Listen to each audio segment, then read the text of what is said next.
Welcome into another edition of New Track Record. Caleb Hatch and Justin Kinney with you. We'll be joined by a special guest in a bit that we had a chance to talk with earlier as we record here on Friday morning ahead of the GMR Grand Prix at the Indianapolis Motor Speedway. But Justin, it's been an eventful week for you. So let's see your life health update. Yeah, life health update. This is why we're a bit late this week getting the podcast out. So last Saturday, woke up in excruciating pain very, very early in the morning, diagnosed with kidney stones, was in the hospital all day Saturday. Well, the pain meds that I was taking, nobody told me that it also really backs you up. So I won't go into any details, but gastrointestinal issues midweek, and had to get those dealt with at the hospital overnight as well. So still have the stone in there. Haven't passed that, feeling better otherwise, but the pain kind of comes and goes based on the pain meds, which, oh, by the way, create gastrointestinal issues. So you know how it is. You take a prescription med and the side effects are almost worse than what it treats. So that's where we're at. But I am going to thoroughly enjoy a relaxing weekend this weekend without much work, and we'll watch the GMR Grand Prix from home, unlike you, who will have boots on the ground. Yeah, I'll have boots on the ground. Turn 1, I'll be there. Road course turn 1, of course, not oval turn 1. You'd be way far away from it. Yeah, that would not be really worth anything, in my opinion. I think they sell seats up there. I do think so, yeah. Penthouse, but no. Road course turn 1, that's where I'm usually always at. Looking forward to it. It's a fun event. Low pressure, right? As far as attending as a fan, there's not. Yeah, you're not a long day. Oh God, how long? Show up. Yeah, how long am I going to be in traffic? When do I need to get before, there? Yeah, if that, claim your spot. I mean, I've showed up right as the race is starting before, so it's a lot more relaxed, laid back. But we'll have Nick Yeoman on, who will join us in a little bit. We talked to him on our morning radio show earlier, and so we'll get to that in a bit as well. Preview the GMR Grand Prix, plus some news on 100 Days to Indy, and just other random updates throughout the month of May. A lot of news regarding Indy Lights, Indy Next guys as well that we will get to. Indy 500 attendance. You heard it from Doug Bowles on the other episode this week. If you missed that, you can download that one.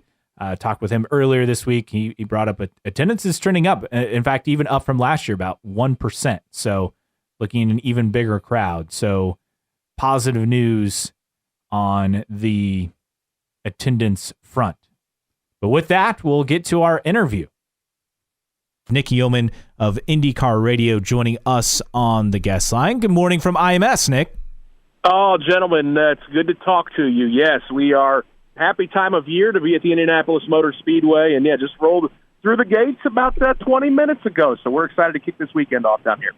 What is your assignment for this weekend? Where will you be positioned throughout the track? So I will be in the booth calling the Indy Next races, which is kind of the feeder series, but for the big IndyCar race for qualifying later today, and then on the race day, I will be 11 stories off the ground on the roof of the pagoda.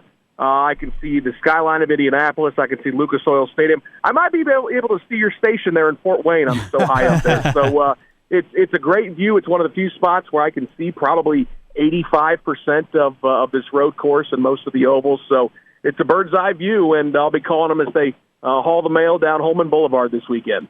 And Nick, you texted earlier, or tweeted earlier this morning about just it doesn't matter how many times you've been there. When you get there in May to start the festivities, it still hits the very same.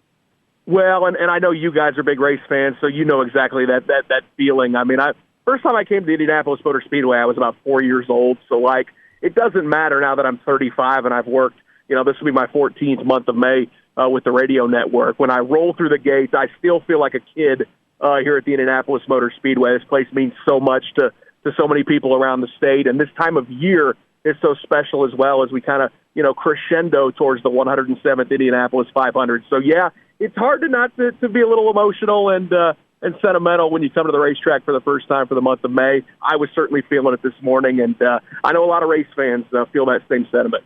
Nick Yeoman, IndyCar Radio, joining us on the guest line. So let's get to this race weekend. Weather could maybe be a factor today, likely not going to be a big factor tomorrow, at least as of right now. Of course, it's May, so that could change any moment. But looking at the contenders, is this the race that Romain Grosjean gets his first career IndyCar win? Man, it feels like he's got a good shot. He's on a heater right now. I mean, finishing second at Long Beach, and then I know he felt like he kind of let one get away down in Birmingham a couple weeks ago, but he has been knocking on the door. And then you look at his, again, it's not a long history of running an IndyCar, but in his couple years that he's been with this series, this road course has been one of his better tracks. It's where he got his first pole. Clearly, the Andretti Autosport team that he's driving for seems like they've got their act together a little bit more this year than they had the last couple of years. So things are trending in the right direction. I think Romain's he's driving confidently. He's showing a lot of pace. And, yeah, I think he is going to be a serious contender. And it wouldn't shock me at all if we're talking about another first-time IndyCar winner Saturday afternoon. Staying with Andretti Autosport, this was the site of the last win for Colton Herta. It's been now a year. He was a guy that many still consider one of the top next-generation drivers in this series.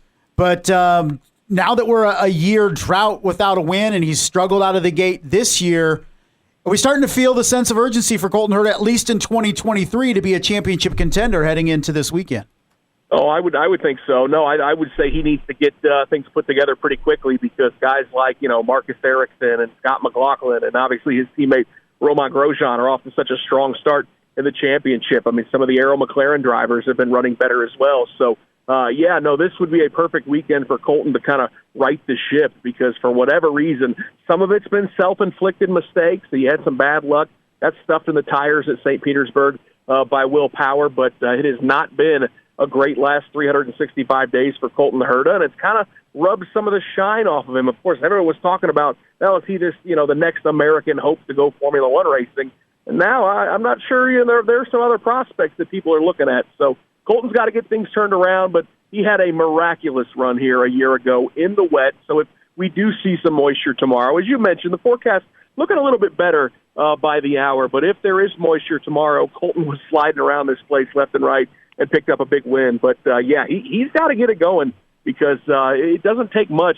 As deep as this IndyCar field is, you string together 3-4 bad weekends, you're just simply not going to run down the top contenders when we're talking championship and looking long-term throughout the summer months of this IndyCar schedule. Nick Yeoman joining us. A couple of guys who normally don't qualify well here, Graham Rahal and Scott Dixon, but they always seem to find their way to the front on race day. It's shocking to me that Dixon has gone his last 6 starts on the road course and hasn't even been in the top 10 in any of those. Do you think this is a weekend where he not only turns it around as far as results-wise, he's never won at this track, one of the few that he hasn't, but also qualifying-wise as well? Yeah, I don't know. I mean, you speak of those numbers, and the trends are not in his favor, and really this has not been a really strong – the road course in Indianapolis has not been really strong for anyone on the Ganassi team. This has kind of trended more towards a Team Penske racetrack. Obviously, Andretti Autosport found the quick way around here a year ago. So, no, I'm not super confident in Scott's chances of getting a win here this weekend, but he certainly needs to qualify better. And then you mentioned Graham Rahal. I mean, Lord, Graham Rahal doesn't qualify well anywhere, but it seems like you drop the green flag, and he's always going to be +8, +10 by the end of the day. But this is one of those racetracks that, you need to qualify well, and the pace is usually so fast. We usually don't see a ton of yellow flags, so it's a little bit harder to maintain or pick up track position if you don't start well. So I would expect qualifying later this afternoon going to be a premium for guys like Scott Dixon and Graham Rahal, who are outside of the top 5 in points and really looking to jumpstart their season and build a little bit of that momentum heading to the 500 here in a couple weeks. Nick, we look at turn 1 as usually the turn of chaos, turn 1, lap 1. It's been okay, at least last year that's where Caleb will be tomorrow in his seats on the mound. But can you predict maybe how this race is going to start? Are we due some lap 1, turn 1 chaos tomorrow, I guess is what I'm asking. Yeah, I mean, I think you just jinxed it by bringing it up. Probably. No, it is. It's just a remarkably tight right-hand 90-degree turn. I will say in the shared IndyCar NASCAR weekends that we've had the last couple of years, the IndyCar guys have gotten through that corner a heck of a lot better than the NASCAR drivers who, usually just pile drive each other through that turn 1 portion of the racetrack. But you also got to keep in mind this IndyCar field continues to grow. We've got 27, 28 full-time cars on a given weekend. So getting them all through turn number one has been a challenge. They've done a nice job, but you're right. We are probably due for a couple haymakers down there because I never know how they figure it out. It's obviously very wide, the front straightaway at the Indianapolis Motor Speedway, and they can fan out and use plenty of the racetrack. And when they head down to turn one, you guys are going to see them 3, 4, maybe even 5 wide. But then it really funnels in to set up for the left-hander of turn number 2, and that's oftentimes when we start to see the contact. They make it through turn 1, then they lose their minds and they start running into each other in turn 2. So we'll keep the fingers crossed, but no, it wouldn't shock me at all if we see some wings and some bent tempers in turn 1 and turn 2 on the opening lap tomorrow. Nick, something that fascinates me about the GP is so many people are focused on the Indianapolis 500 and how this kind of kicks off the month and all that, yet this is a key race because once you go into the 500, you say, okay, points don't matter. But when you come out the other end of May and head into June, all of a sudden you're 6 races into the season and you're like, holy crap, if you're in a bad position in the points. This is a very important race because it sets the tone maybe for the second half of the season or at least the post-500 season. So how do teams approach it? Yeah, and I think there's even more importance placed on this race now that they've done away with double points for the Indy 500. So now you're looking at, hey, this is your second best opportunity to score some points. They're still going to give out some championship points for qualifying here in a week for the 500. But, I think this race adds a little bit more importance. And you're right, you have to come out of the month of May looking strong because the schedule, that's when we start to see week after week, back-to-back races every 2 weeks. And that summer stretch is when, things get pretty early, pretty quick. So you have to maximize your opportunity. And for some of those drivers, I mean, you look at Joseph Newgarden, Will Powers, Scott Dixon. These are multiple-time IndyCar champions. They're on the outside of the top 5 in points. So if you're going to get things going, you have to do it in the month of May because I just don't think you're going to run down some of these guys and expect them to have bad luck, even if you are able to string together a couple wins in the summer months. For people who maybe only watch the Indy 500, who are unfamiliar with the road course race, how would you kind of tell them what is different about this event? Because it's not like the hustle and bustle of race day at the 500. It's not jam-packed. It's not stressful to just find parking and to get to your seat. What's kind of the biggest difference you would kind of tell people about this event compared to the 500 coming up in 2 weeks?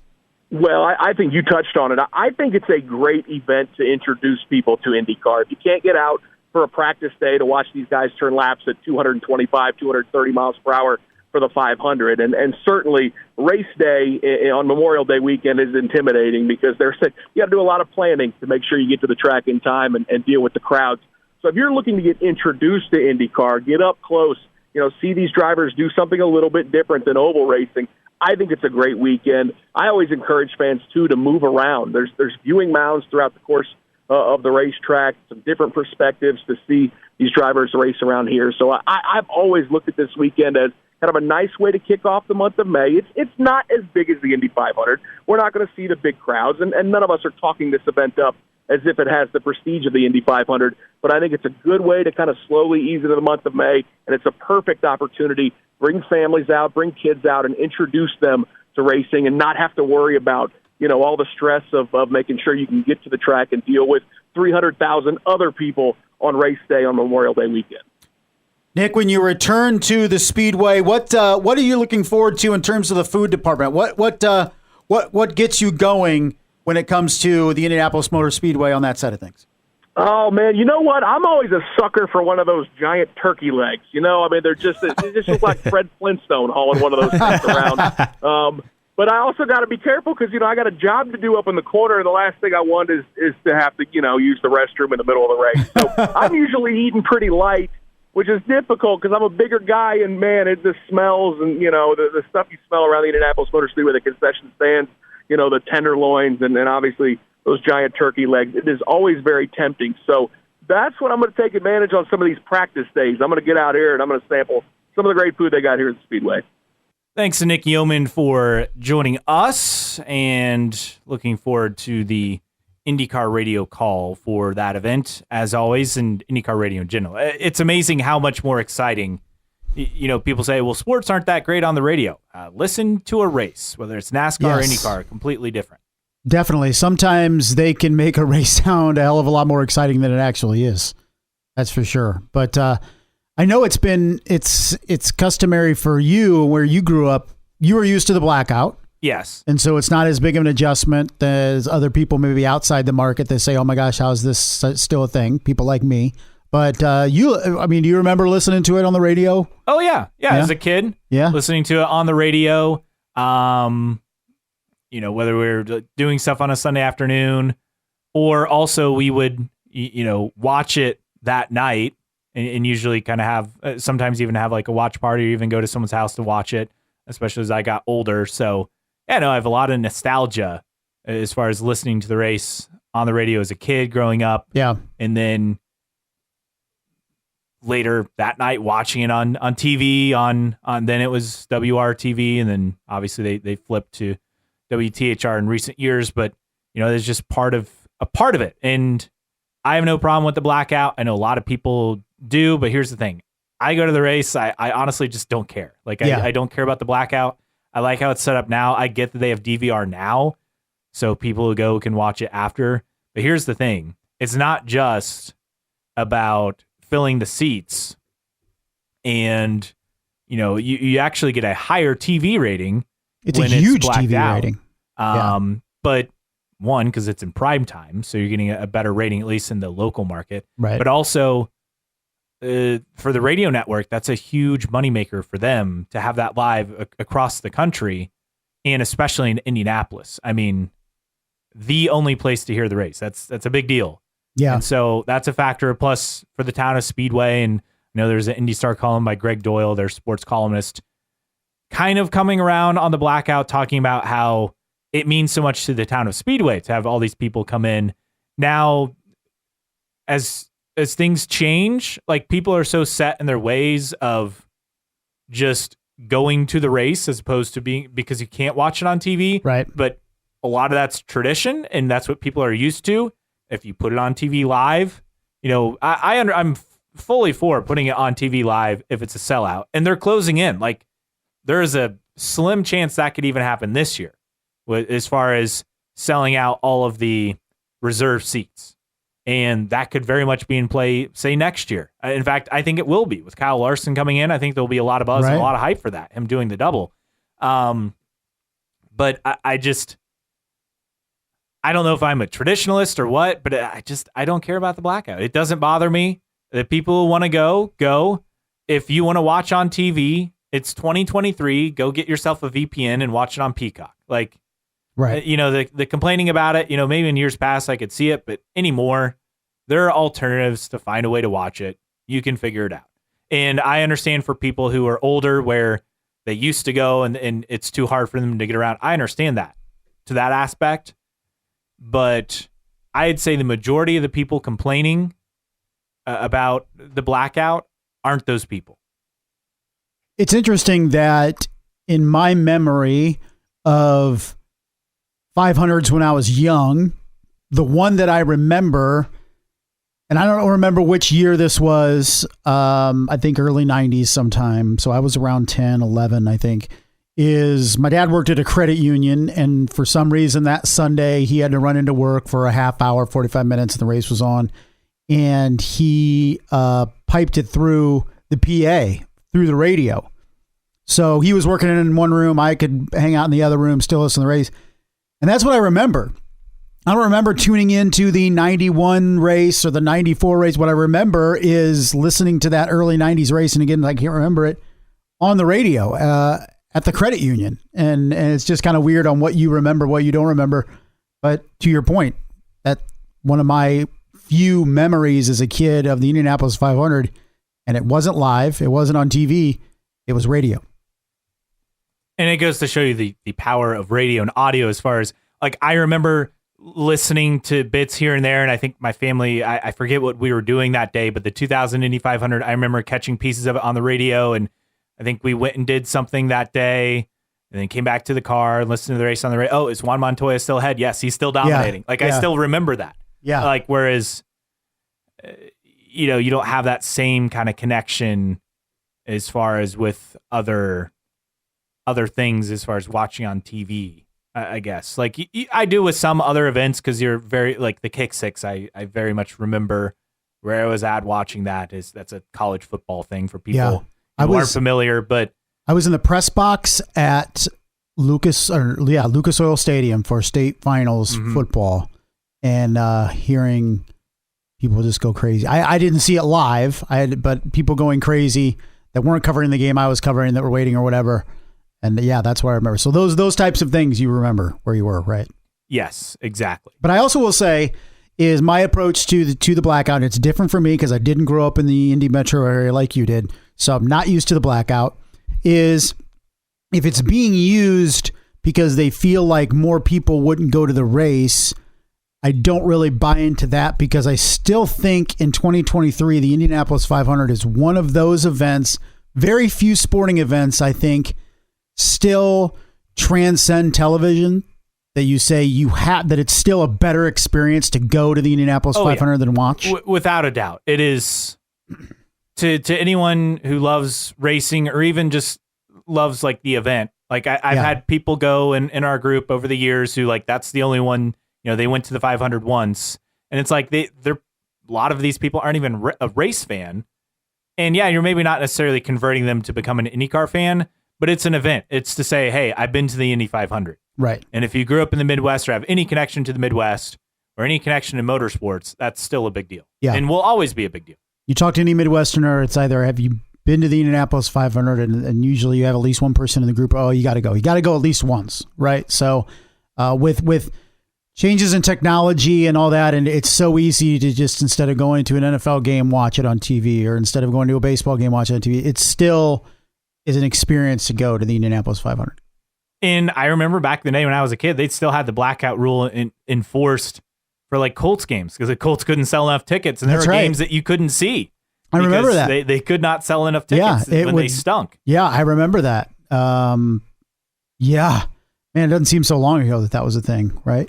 Yeah, but I get that that's like the final sporting event holding on to that, because you would have like a company step up and buy like 4,000 tickets on Saturday, so the game would actually be on television. Correct. And that was like how you that's how advertising worked in that realm, is, maybe we'll get business because we're the ones, buying all these tickets so the games can be on television, and the goodwill we'll gain from that will be good advertising. It was a different world for sure. Yes. So again, yes, you won't be able to watch live on Peacock if you're in the central Indiana area because the geotag thing. But I just think just get a VPN if you're going to complain about it. I'm just at the point where I get it. IndyCar fans want to complain, but even I'm sick of the complaining about that specific topic. Now, am I biased because I'm used to the blackout and it doesn't really, yes, it impacts me in the sense that if I were in Indy that weekend, which I'm always in Indy that weekend anyway, and didn't go to the race, which I don't foresee that happening, barring some extenuating circumstances. One, I'd be very happy to listen on the radio. Yeah. For one. And two, it's one event. Like you can, if you're that desperate for a workaround, you can find a way to do it. I am at that point. So anyway, enough about the blackout, right? Enough about the blackout. I think if you're outside of the Indianapolis metro area and it bothers you, it doesn't affect you. That's my thing. Cause it bothers me to a certain extent, but then I start thinking you know what? It affects me none. So why the hell am I worried about it? Yeah. Yeah. It's very, very true. Okay. So let's get to the GMR Grand Prix, which will not be blacked out on local Indy television for this weekend. So green flag approximately 3, I think I saw 3:30ish, 3:45 for the race. Coverage start at 3 or 3:30? Coverage at 3:30. 3:30 to 6, the TV window. I don't need that long of a pre-race for the Grand Prix. So around 3:40, 3:45 or so, I think, is the green flag for this Saturday. And we look at things of note for this one. And I think, number one, Romain Grosjean, we talked about it with Nick Yeoman. I mean, if this were going to be a weekend, he'd win. He's won 2 poles on the IMS road course. He's had some good finishes there. He seems to be having a really good season so far. I mean, just think if he doesn't crash out at Texas with 2 laps to go and finishes in the top 5, I mean, he's likely leading the points, right? So he's had a great season, a great bounce back season. And I think he has to be the favorite going in. I think so too. With the chance of rain and as the week has gone on and even today has gone on, it seems like less and less of a chance for rain tomorrow. There's a chance of maybe a stray storm in the afternoon, but I think this race is going to stay dry, and that takes the unpredictability element out of it. So I do like Grosjean. For flowing European style tracks or courses that we go, so felt like, the opportunity at Barber was for him to win, opportunity at the Grand Prix this weekend for him to win. It fits his style, it fits his comfort zone, and he's gonna get it at some point. And it's tough to disagree, especially with the way he's been driving. He's not leading the points, and of course we're not talking points championship here until after the 500, but we know enough to know that he's not leading the points, but he has been at the front in every race in the closing laps so far this season, 4 for 4. Of course, the miscue at St. Pete with Scott McLaughlin, and of course, the late crash at Texas. But he has been a factor at all 4 races so far this year, and I feel like he's been, right now, the most complete driver in the series. I don't expect that to continue through 17 races, but at least through 4 races, it's hard to argue with that. Yes. No, I would say it's hard to argue. Now, Marcus Ericsson, Alex Blow, they've been pretty consistent. Pato O'Ward had a good start, a rough Long Beach. But I think overall, Romain Grosjean, it's been a complete turnaround for him. So that's a look at some of the storylines for there. Touching on Grosjean real quick, and when he made the jump from Formula One to IndyCar, there was a lot of discussion on, he couldn't, people putting out quips and, he couldn't win in Formula One, or he couldn't perform. He lost his seat. He's just going to be a crashing machine in IndyCar, and he's not going to be success. And despite the fact that he has not even won a race yet in IndyCar, a lot of that talk has gone away. So I know that him getting a win will really validate that decision and validate him.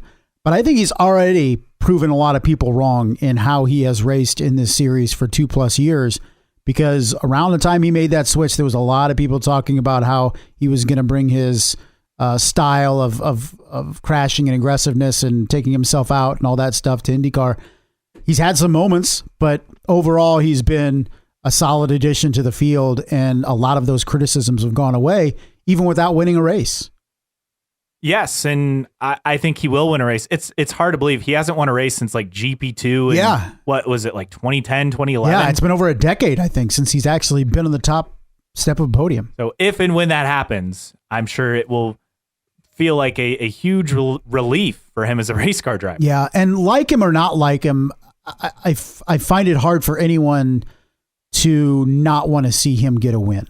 You may not be a fan of Romain Grosjean, but I think very few people out there are adamantly rooting against him winning a race. I think it'd be cool for Grosjean, cool for the series, a great story. Of course, everybody will revisit the crash in Formula One in Bahrain, but just a guy that hasn't won in 12 so years has said everything correct about IndyCar and thoroughly enjoying himself, and has really acclimated himself well into the paddock and his family into the country and all this stuff. I mean, it's just a good story, and it's going to be great. It's going to happen maybe as soon as this weekend, but it's going to be great for Grosjean to get a win. And why not? Why not get his first win in over a decade at the Speedway?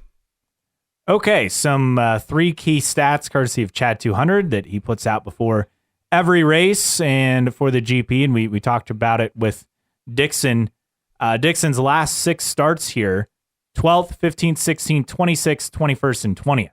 Ooh, not ideal. Yeah, so we'll see if he can turn that around. Power, 5 wins, 6 poles, 348 laps led. No other driver has led more than 98. Remember, Simon Pagenaud, has won this event a couple of times as well. So that's saying something. Graham Rahal improved 85 positions of their last 12 starts, most top 10s at 11 among all drivers for the IMS road course. So something of note. Time to pick winners. Who you got? I mean, after that, You got to go Grosjean, right?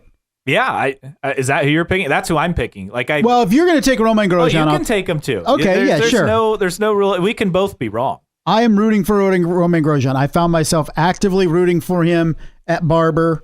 I want Romain Grosjean to get a win. I almost want him to get a win so I can stop worrying about him trying to get a win. So I hope everything comes together this weekend for Andretti Autosport and Romain Grosjean. He's my pick to win the GMR Grand Prix. And your pick as well. Yeah, that's my pick. I mean, I think I said it just post Barber that I thought, well, he should be the favorite for the GP, and I still firmly stand by that. We'll see, and I'm sure we'll be made to look like idiots after this weekend. Doesn't take much. Yeah, but that's where we stand on the race. All right, so if you agree or disagree with our picks or anything, please let us know.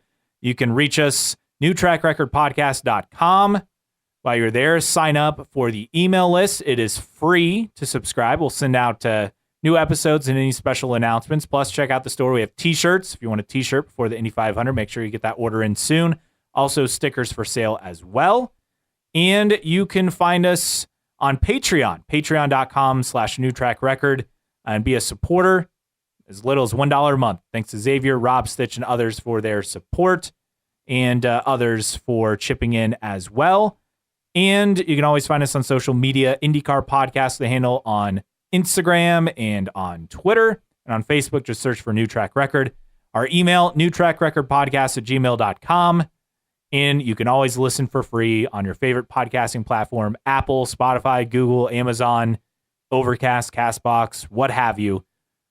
As always, all for free. Okay, mailbag time, and we do have several items on the agenda to get to. I mean, so much happening in the last week as far as news goes. Our news and notes is going to be jam-packed this week, but going all the way back on, let's go all the way back on our mailbag for this week. And what do we got? DC Soda. I agree about the struggles of some of the smaller teams so far, but saying only 4 teams can win a race is funny. Those 4 teams account for about half the field, guys. Yes, half the field, but back when it was Penske, Ganassi, Andretti, that was half the field too, and it was like 17 cars. Yeah, right? I don't know if did we say only 4 teams can win a race? I don't know if we specifically said that, but we said there are 4 teams and everybody else. Yeah, because there's no midfield anymore. I mean, a certain weekend where everything lines up for sure, something can happen. But I think the separation between the top 4 teams and everybody else has never been bigger in the last, what would you say, 7-8 years, in my opinion? Yeah, I mean, there were a couple years where, Honda had the lesser aero kit. Yeah. So it was, if you had Chevy, right, you were ahead, like in 2015 in particular. Because the problem is there was always a mid-level team that was really good. So you could say, ECR, they're always fast in Indy. That's become a tired type of thing because they don't perform on race day. I don't care how fast they are during the week. I don't care where they're at pole. They got to win a race or win 500, right? So ECR, probably the worst they've been in what, 4 or 5 years? Yeah, it's been a clear downgrade, and they kept everybody. I think, was it Marshall Pruitt saying that they kept everyone, and either you're going to see them figure it out with those guys or really take a step back, and hopefully this is the month they turn around, because not only do they qualify for the 500, they've qualified well for the road course race in past years as well. Yeah. So that's something you keep in mind. And that's the problem here is in years past, we've said ECR has shown flashes. Renus VK has gotten a couple wins, but right now that team doesn't look like it's capable of winning a race. So ECR is down. You look at Rahal, Letterman, Lanigan. They don't look like a team that can win a race right now. They're struggling the most they have in several years. You keep going. When you look at Schenck, all kinds of lost with Elio and Simon. I mean, this team doesn't look like it's capable of winning a race right now. Okay. They're having their worst run since they became a full-fledged team, to be honest. You look at Juncos, not in a position to win a race right now. They're on the rise, but not in a position to do it. Coin. I mean, maybe they could jump up and surprise, and that's kind of what Coin does, right? They kind of come out of nowhere, but in terms of consistent competition, not seeing it. So that's the kind of problem. Is I'm not saying another team or a driver from another team can't win a race, but a lot of these teams look the worst that they have in several years in terms of competing, and that doesn't bode well, especially for the championship, obviously, but when it comes to races, like I know that there's more teams out there than the Big Four, but the separation between the two has not been greater in some time, in my opinion. And how much is it that because you've added another, so to speak, super team, and Andretti also seems to have, put themselves back up on that elite level now, right? Based on their performance so far this season, with McLaren, poaching guys even from Penske, for example, like Gavin Ward. And then guys going from these smaller teams and just having another team with a ton of resources. Totally. How much is that perhaps a part of that impact? Yeah. And here's the thing is it's a team that has decided to spend a ton of money, and that's what's needed, right? Yeah. That's what you need in racing, instead of 3 teams spending a ton of money, you now have 4 teams spending a ton of money. And you know what? Those are the 4 teams that are going to win the majority of the races. And that's just how racing works, right? That's true. So unfortunately, I think what the series has come to in the last couple years is, to me, I count a lot of these other teams out because Rahal's struggling. ECR is struggling. And not just through the first 4 races. I'm talking the last couple years. ECR has struggled. Rahal has struggled. Shank has struggled. Like VK was great pre-injury last year, and then since it's been rough. Yeah, it's been. Did he win a race last year? Or was it 2 years ago? It was 2 years ago. Okay. At the road course. Yes. So that's my thing. It's been a couple of years since ECR was even. I mean, VK, when he was winning races, was looked upon as, when his contract was up, was going to be very, very highly sought after by one of the power teams. And now look at it, not so much. So that's I think is effective. I know everybody loves to throw parity and anybody can win, but at least for me, it's the first time in several years that I can look at this paddock and say, man, there's a lot of haves and there's a lot of have-nots with teams. I mean, you can even look at it for the Indy 500, right? Where you have 5 at Andretti, 4 at McLaren, 3 at Penske, 4 at Ganassi, and that's almost half the field. Yeah. But that's the half you think that can win the race. You might throw in a couple other cars here or there, and it's so early. Yeah. But if you were to take a driver, from that group of 15 cars, I believe, right, compared to everyone else, you'd take that group of 15. It almost falls into the championship discussion that I always bring in. People are always going to talk about ECR, and they're always fast in May. Have they won a 500? No. Then I don't think they can win one. Until you win one, I'm not putting you in the conversation of winning. It's like a championship. So, Dale Coyne, though, they're always spunky. Have they won a 500? No. They've not won a 500. I mean, yes, I know technically they won a 500, but it may as well have been 300 years ago. You look at Shank. Yes, they've won a 500, and I think they can be a factor this month with Elio, or at least at the 500. But for majority of the season, no. Elio's past his prime. It's obvious. Simon may very well be. This could be his final season in IndyCar. I think it's definitely the final season for Elio in terms of full time. It could be the same thing with Simon. He could be in sports cars full time starting next year. So that's kind of what I'm approaching. Is I'm looking at these teams, and ECR is like a prime example. Rahal, Letterman, Lanigan. Like, do we think they're capable of winning? If things went the right way last year with Graham Rahal, maybe he does win that race. So maybe you give them a fighter's chance. But week in and week out, right now, I'm not with Rahal, Letterman, Lanigan. And with Lundgaard, the road course races, that will be his shot. I think he'll have an opportunity there with either of those races to get podiums at worst, as far as contending for that, and then wins are an outside shot. But you got to be perfect, right? Yeah. And I'm just tired of the ECR. Like, I know you have to find storylines. I'm just tired of the ECR discussion about how they're always fast in May and blah, blah, blah. They haven't won a 500.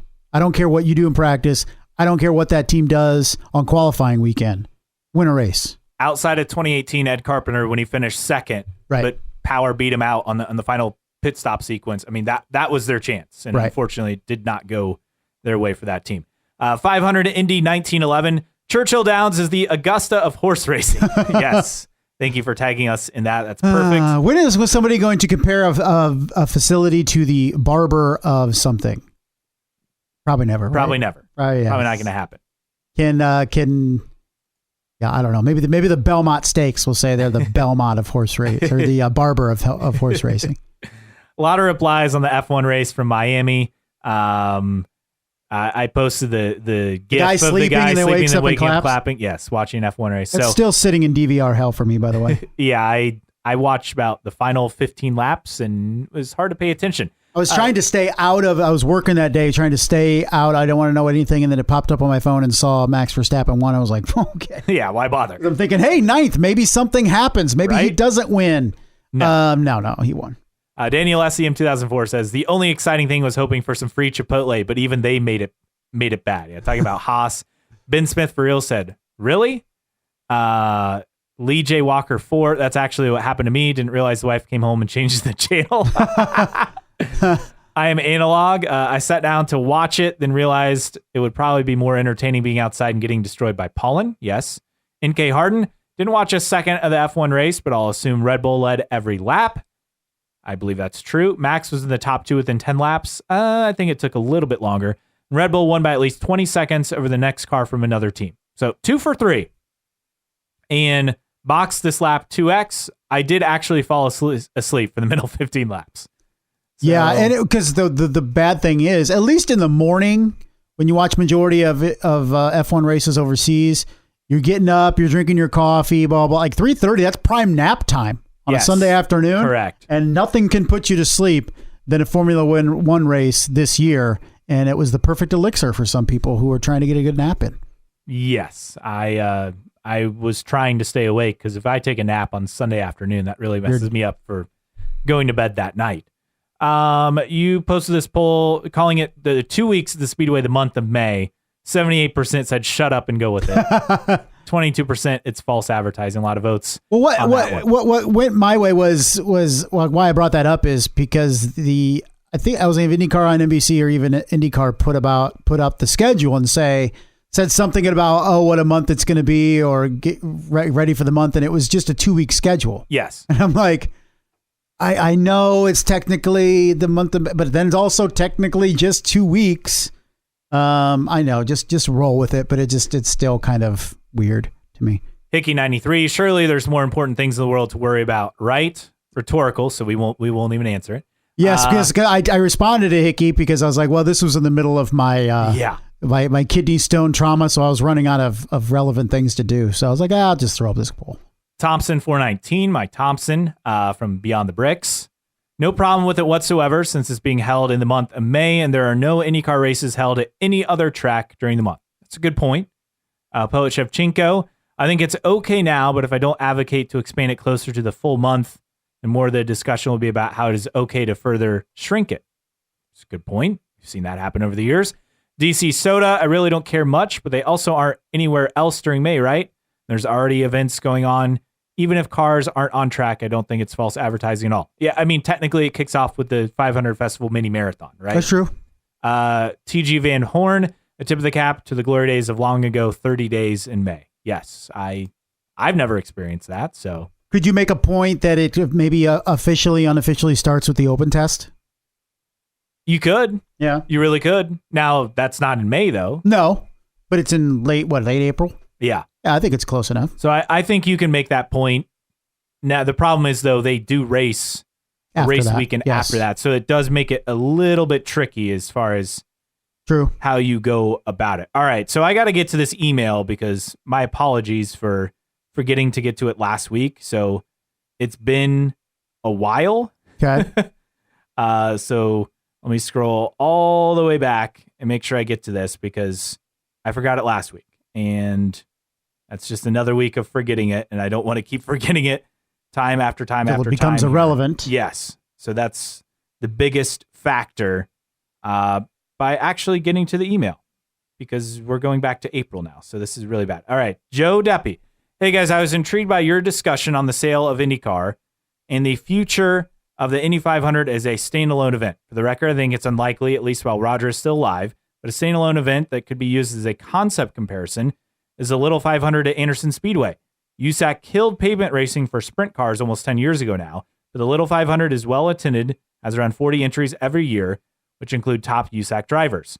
I guess my point is that, in my opinion, the Indy 500 not being a points-paying race on a future IndyCar schedule wouldn't necessarily mean the prestige would be lost. In fact, becoming a standalone event could help bring back innovation, as the cars would probably need to be specially built for the race in a future world where there's no other IndyCar oval racing.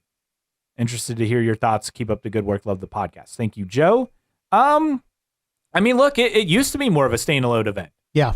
Back in the day, because they didn't really have AAA and then USAC. Yeah, USAC.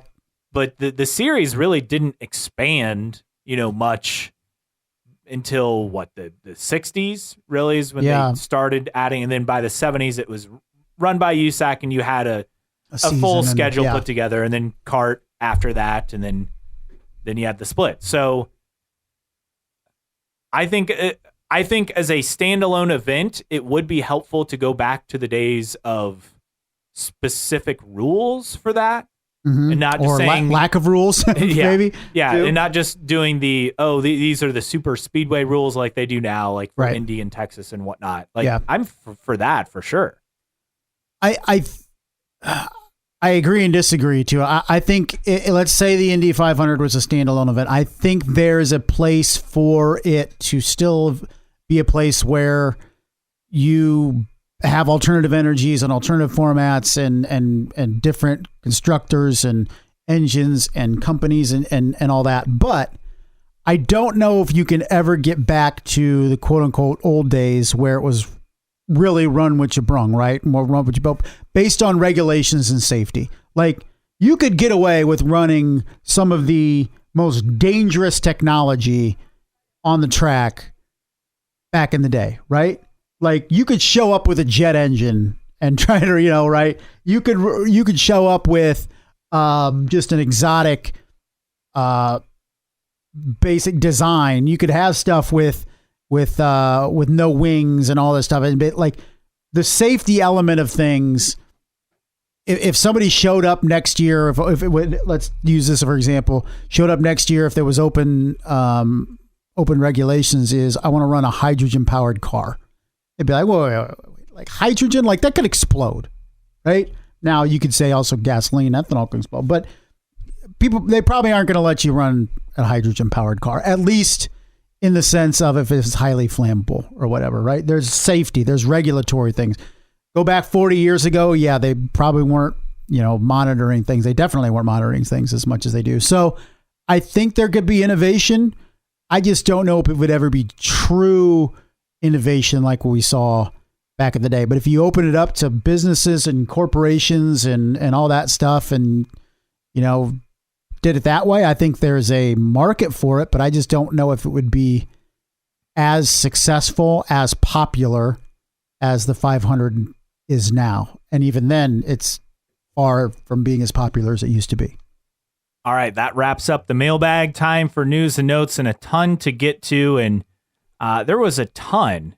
And I'm trying to remember, did we cover this last week? I feel like we did not, because this came out after we recorded the free agency article last week. Oh, no, that was right. Yeah, it was after. We were considering doing a show or doing a special annotated show about that. But no, we did not get into it. Silly season is wild. So 28 or 29 car grid. This is all from Marshall Pruitt as he's kind of weighing the silly season for 2024. So 28 or 29, that's wild. Now, Romain Grosjean is a free agent. I would expect him to sign an extension. That's what Marshall Pruitt is reporting. Penske's locked in completely. No surprise there. Chip Ganassi has Scott Dixon locked in. Alex Palou, we expect to go to McLaren after this season. And then it gets tricky. Marcus Ericsson. I mean, he's technically a paying driver, but could he move seats? Because it seems like some of his funding could actually go away. He's been successful enough that he should be paid. Correct. He joked not bad for a paid driver after winning the 500 last year, right? So he should not have to bring any kind of money. Now, Sato working on Sponsorship to do ovals, unsure what next year looks like. And then Kiffin Simpson, the development driver for Chip Ganassi, could he move up? There's a chance a fifth IndyCar could be entered for him. And then Aaron McLaren, you have Pato, you have Rossi, and then you'll have Palou coming in with Felix Rosenquist. Bit more of a question as far as the fourth car, whether that's for him or for someone else. But that's to be determined. They're out of space. This is crazy. They're out of space to sell sponsorship on their 3 cars. Yeah, we couldn't even slap a new track record podcast sticker on a McLaren car right now. They have no spots available. So they may expand strictly on needing more space for advertisers if they continue to add. Then you have Andretti, Herta's locked up, Kirkwood locked up, Grosjean, you would expect to get an extension. Then DeFrancesco, last year of his deal, change is anticipated according to Pruitt. Then at Rahal, Lundgaard secured, Graham Rahal, Jack Harvey, final year of their contracts. Harvey's got to perform well right now. In fact, Pruitt sent the mailbag this week. And this was said going into the season in his season preview that Harvey had to perform well early in the season. Otherwise, there's a possibility of him being replaced around Indy. Now, does that mean after the Indy 500 or before? Unclear. But you have Toby Sowery getting that test with Rahal. That's coming up in June 8th. So that's perhaps an option, but that'd be after Detroit. Then you have Linus Lundqvist is out there. He's tested with them. And then there's this. So Pruitt's saying in the mailbag at racer.com, word on the street is jettisoning Jack, as in Jack Harvey, would cost at least $1 million with some form of early termination clause. That's wild to me.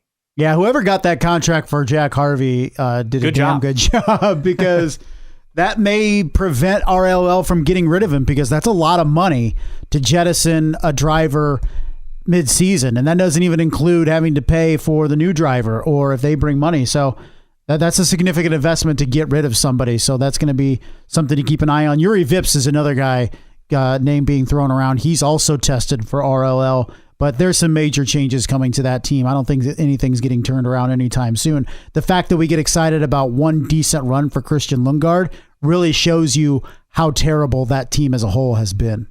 This year has not gone well. Meanwhile, Meyershank Racing, guaranteed you're going to get half turnover.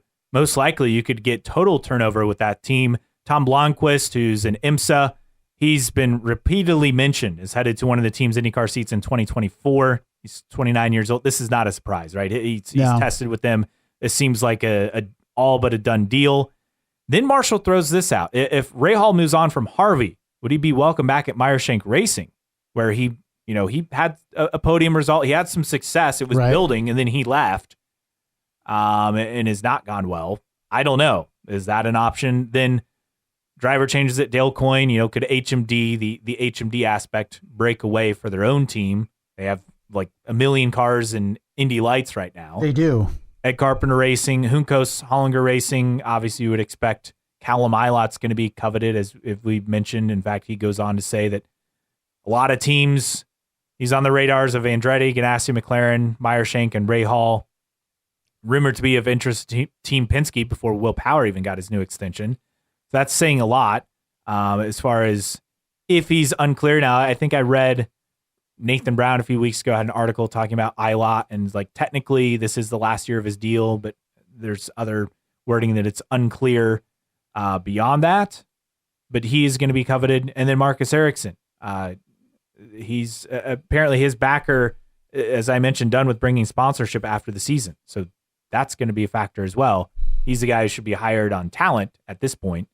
That should not be something that factors in. To me, the biggest domino is Marcus Ericsson because of his ability. Indy 500 winner. He's a race winner this year. He's won races in 3 of his 4 seasons, I want to say. Yeah, he didn't win his first year, but then... Or 3 in his 5. Didn't win his first 2 years, right? But had a lot of success. End of 2020, I think he had like a string of top 10s to close out the season. Yeah, but then won Detroit the year after, won Nashville in its first iteration, then won Indy last year. Here's the thing with Chip Ganassi Racing. We've talked about it here, and for a long time it was who replaces Scott Dixon with this team as their primary bullet in the chamber and sets the tone for the rest of the team. For a while there, we thought it was going to be Alex Palou. Right? Finally, Chip Ganassi Racing has found somebody that can lead this team into the future when Scott Dixon retires. Well, Alex Palou's on the move. He's going to McLaren. Now, then they had Marcus Ericsson. They have Marcus Ericsson right now. Now it seems like maybe he could be that guy. Indy 500 winner. Hasn't won a championship yet. Potentially could be. Hasn't even finished in the top 5 in the championship yet, but knocking on the door. He could be that dude that really breaks out this season. What does it say about Chip Ganassi Racing if they let another talent that could potentially be the anchor for this team for the next 10 years leave? And I think that's the biggest thing for me. Chip Ganassi let Alex Palou get away. They can't afford to let Marcus Ericsson get away. No, and that's the biggest thing here. As far as you have to be able to keep these guys. Then the other guy is Felix Rosenqvist. Does he have to win a race to keep that seat? Potentially. Does that even save him?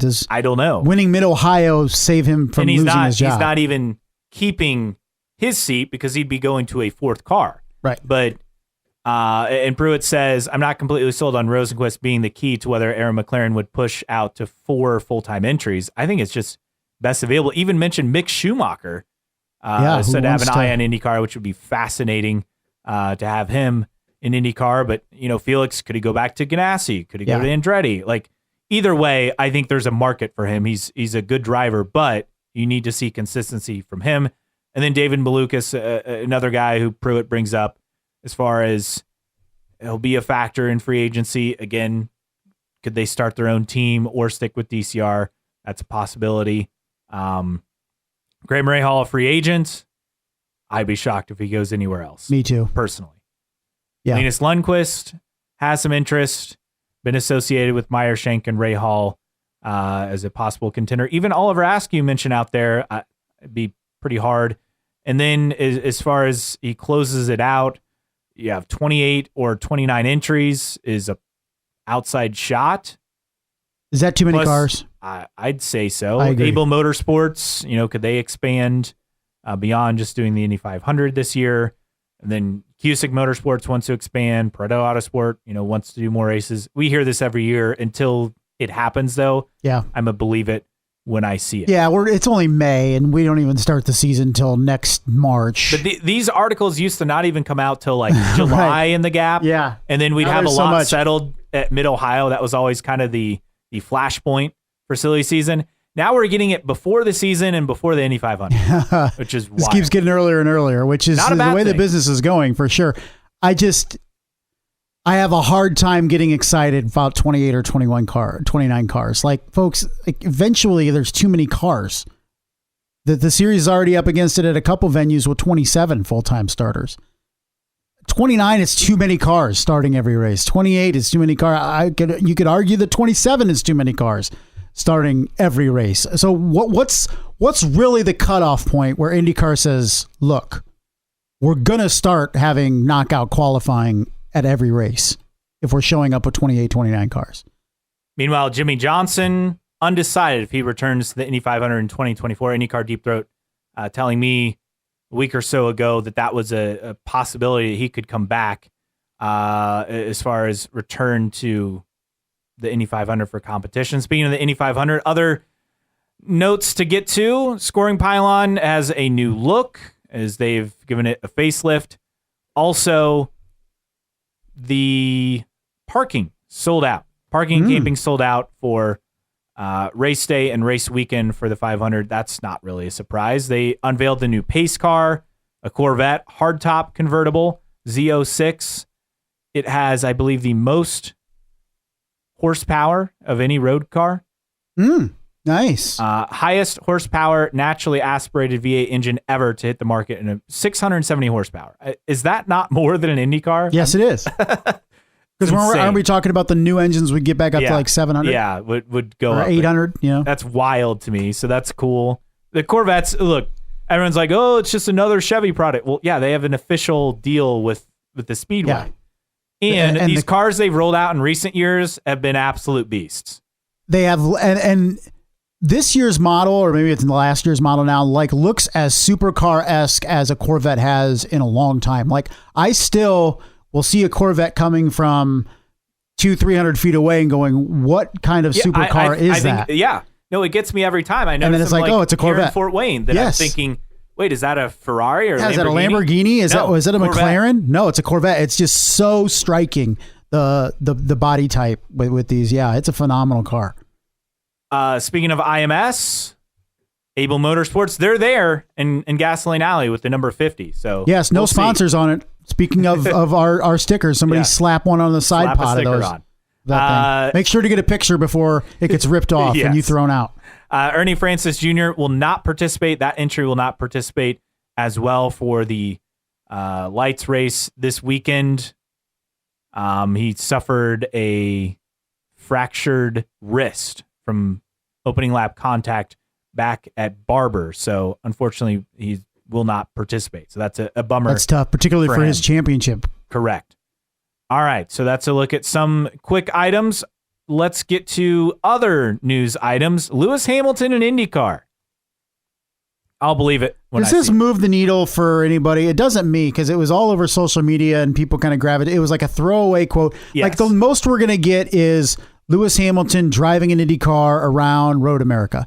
He's never going to race an IndyCar. No, he's never going to race. He's never going to test at Indy. It's never going to happen. He said, I sometimes watch IndyCar. I'd love to try one of those cars at some stage, AKA a test. Yes. He'll test on a road course or something. He's not running Indy. He's not testing at Indy. He's not doing any of that. He's not getting anywhere close to ovals. I guess, like, I love Lewis, but to me, it just doesn't move the needle. Like, if he got into a car tomorrow at Road America, it's cool, but I don't think he never does a race. No, I would be shocked if that were the guy that wants to take a car for a test drive, basically. Meanwhile, back in IndyCar in the paddock, so Nathan Brown reporting a quote from Mark Miles, more likely than not that 100 Days to Indy will continue past, Indy. Mm-hmm. Beyond that, the recap of the Indy 500 will they then be revamped to 365 days to Indy? Perhaps. After that. But there were some interesting quotes in that story by Nathan Brown, and it was a good article, we've made a lot about the ratings or lack thereof for the show through the first couple weeks, but as what's pointed out by Mark Miles is they're looking at this more as a streaming show. And he said, even him himself has to be reminded of that because he's an immediate returns type guy with his history in television and sports, this is more a streaming show.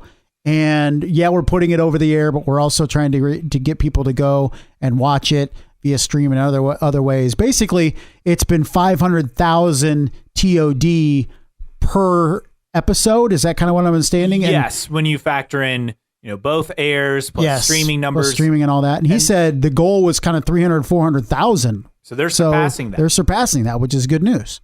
And I will say, having watched each episode, now I've been working on stuff, having it on in the background.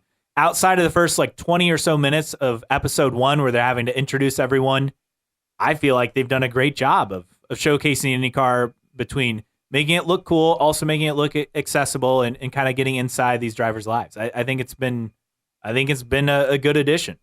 I have enjoyed it. Now, it's not even for us. Yeah, that was what I was saying. I would love to hear from some people that now they're probably not listening to this podcast, but like to hear from people somewhere that have been turned on to IndyCar because of this, or are the 500,000 people watching this also the same 500,000 people that are tuning into every race? Yeah, that's the concern, right? Yeah, right. That's the thing. Speaking of at least race attendance, ticket sales up for Iowa and Detroit. Good news. Marshall Pruitt of Racer.com. So obviously we had great numbers for Long Beach, and now the upcoming events at Iowa and Detroit have great numbers as well. Bud Dinker of Penske Entertainment saying for Detroit, we're way up to the prior year, or excuse me, this is for Iowa. But remember last year, we didn't put the tickets out until the first part of April. So it's hard to compare year over year, but they're up. So that's positive. And the other good news is Hy-Vee building additional bleachers around turn 4 in pit lane, putting in more suites in turn 1 behind pit lane, as well. A big response from their sponsors. They have more interest in suites than they had from last year, plus obviously an A-list concert lineup. Club seating sold out for both Iowa race and concert days. A lot of other, regular seats remain, so that's a positive. Now for Detroit, this has had a lot of success as well. I will be attending that. I'm looking forward to it. I think it'll be a lot bigger crowd. So they've sold 64 chalets, according to Dinker, from a lot of 70. So 64 out of 70. And he says they had 23 last year on Belle Isle. Pit lanes installed with the dual pit lane, which will be interesting to see how that works. Ticket sales up to almost 105%. Sold out of all the hairpins. That's kind of the area where a lot of the stands are going to be. A lot of action will be. So I think this will be a big event. And you've been kind of hyping this up behind the scenes. Yeah. This has been underrated. This is basically a new street course event that's being added.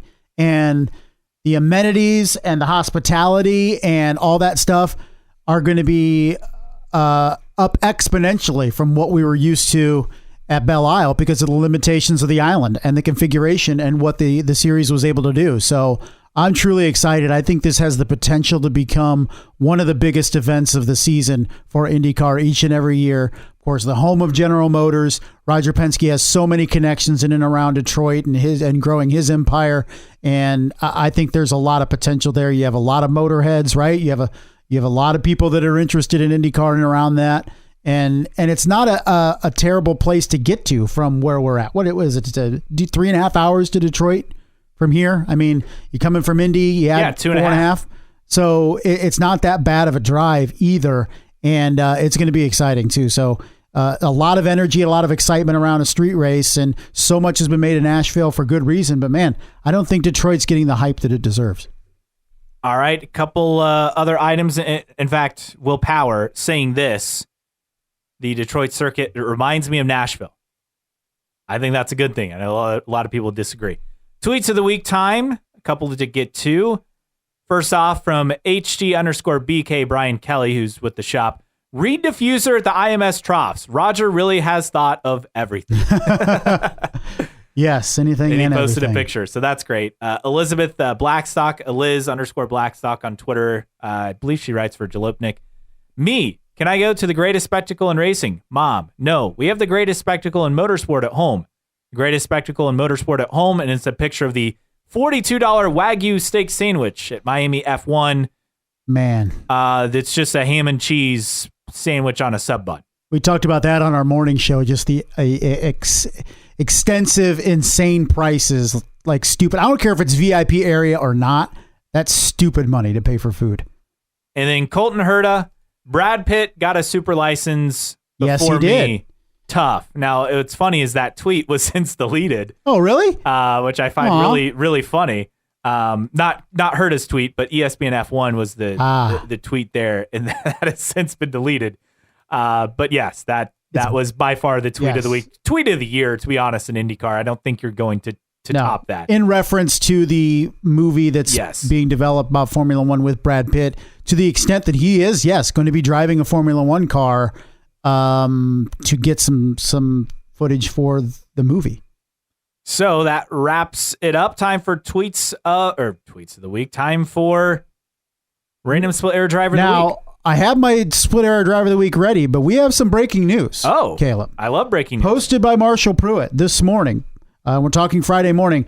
Argentina IndyCar race conceivable for 2024. Whoa. Now, there's a lot to like in here. There's something to not like in here. Now, Mark Miles explains that it would be a post-championship non-points race for 2024. It would be raced next year, likely in the fall. And a follow-up quote from Ricardo Juncos basically says the run-through would be that 2024 race to make sure everything goes okay, with the expectation that in 2025 and beyond, it would become a regular part of the schedule, paying points. Now that's a bummer. As far as the exhibition aspect. I can accept the exhibition aspect if it's a 1-year thing to make sure everything goes okay, and then you make it a points race, as opposed to approaching it like it's always an exhibition. I don't like it for 2024, but I guess if you're going to run it in October, November, it kind of doesn't make sense, I guess, for the points. I kind of get it that way. But if you run it in October, November, and then come back around and run it in what? February or the March gap? You got to remember the weather is flipped as far as their winter. True. Or their winter is our summer and vice versa. So that makes it tough from a logistics standpoint. Now, I remember Ricardo Junco said previously in an article, and I can't remember if this is with Auto Week or with the Indy Star, saying there were some obstacles in place they had to get past as far as getting this event, buttoned up and ready to go. And also there was a leak that there would be 2 IndyCar teams testing there this offseason, I think in early October, with one of them you would assume would be Juncos and then another team. But either way, this is big because it's not just that Agustin Canapino is going to be a draw, and he will be, right, if he's still in the series, and I don't know why he wouldn't be, unless the only disaster is like if he fails to qualify for the 500, then that really kind of hurts all of this. But they've hosted MotoGP there, as we've mentioned. This is going to draw a lot of fans. Think about fans from Mexico who may instead want to go to Argentina, fans from Brazil. That's what Ricardo Junco says, is like being able to pull from Paraguay and Uruguay and Chile and Brazil. And the exact quote from Junco is talking about the format of the race. It says, and this would be, it has confirmed this is be the Autodromo Termas de Rio Hondo, which is where they had the private test. Well, not the private test, the public running, but basically said, quote, if we can get it done, it would be a race after next year's championship, see how it goes. And if everybody is happy, then we'd like to make it a regular championship race. So kind of where things are at. It sounds like Juncos also says that local government, private investors working together to assemble the promotional fundage package necessary to bring the event close to reality. So there you go. Some bit of breaking news here this morning. All positive things. Really, really looking forward to that, and hopefully it getting off the ground, because these are the kind of events that are beneficial. If you're going to go at international, you want it to be a good time zone, and that definitely checks that box. Yes. You want to have a good fan base in place. Argentinians love motorsport. Right. You can check that box, especially with a team owner and a driver from Argentina. Don't have a Formula One race. Yes, and they don't have F1, so you're not competing against that. So this is a great deal. I hope it happens. We shall see. Yes, and if it's a 1-year test run exhibition to make sure everything works and then add it to the championship schedule, I am satisfied with that, because that year one, regardless of it's a championship race or not, is just going to draw huge in terms of people going. Time for our random split air driver of the week. All right. After the excitement of Argentina, we're going to go with a native Italian and go with Andrea Montermini. Who? Andrea Montermini, who made 19 starts, yes, in Formula One, with, let's see, in 94 to 96, he raced in Formula One.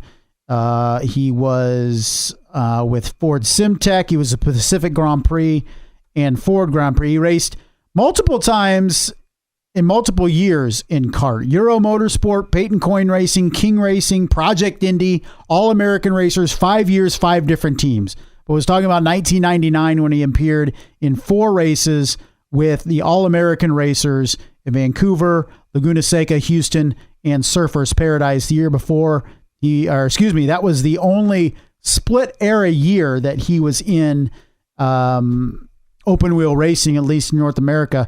So previously he was in 1994 with Peyton Coyne Racing, King Racing, and Project Indy. 1999 raced the Eagle 997 chassis, a Toyota powered team, All-American Racing. 4 races. Best finish was 11th at Vancouver, but raced 19 starts in Formula One, most recently in 1996 in France was his latest race. Never finished a race in 1996 outside of 10th in Argentina. Hey, there's your Argentina connection. That's why I picked him. No, not really. But there's a lot of crazy connections on the F1 team. So not just SimTech Ford, but MTV SimTech Ford. I remember the iconic livery from the 90s, pretty famous looking F1 car. So the team, Gilles de Ferran had sponsorship money initially considered for the second seat. Negotiations broke down. Then eventually it went to rookie Roland Ratzenberger. Unfortunately, he passed away at Imola that year in 94. So then Andrea Monterimini took over the seat for one race at Spain. Not much success. Jos Verstappen was with the team as well. I mean, just a lot of names. But then his IndyCar career, as you mentioned, that's where he had a few more entries. Of course, with All-American Racers, which was owned by Dan Gurney. Yes. And it was his last iconic season. Eagle. Yes. His last season of team ownership was that 1999. Racing the 24 Hours of Daytona in the early 2000s. Did some international GT stuff in the GTA class with Ferrari, but has kind of tailed off since the 2010s. But 58 years old, born in Italy. This week's Random Split Era Driver of the Week, Mr. Andrea Montermini. All right, we'll be back next week. We'll make sure to look for more special episodes. We'll have a driver interview that will be dropping on Monday. And, of course, we'll do our race recap as well. For Justin Kinney, and thanks to Nick Yeoman, I'm Caleb Hatch. This has been New Track Record Podcast.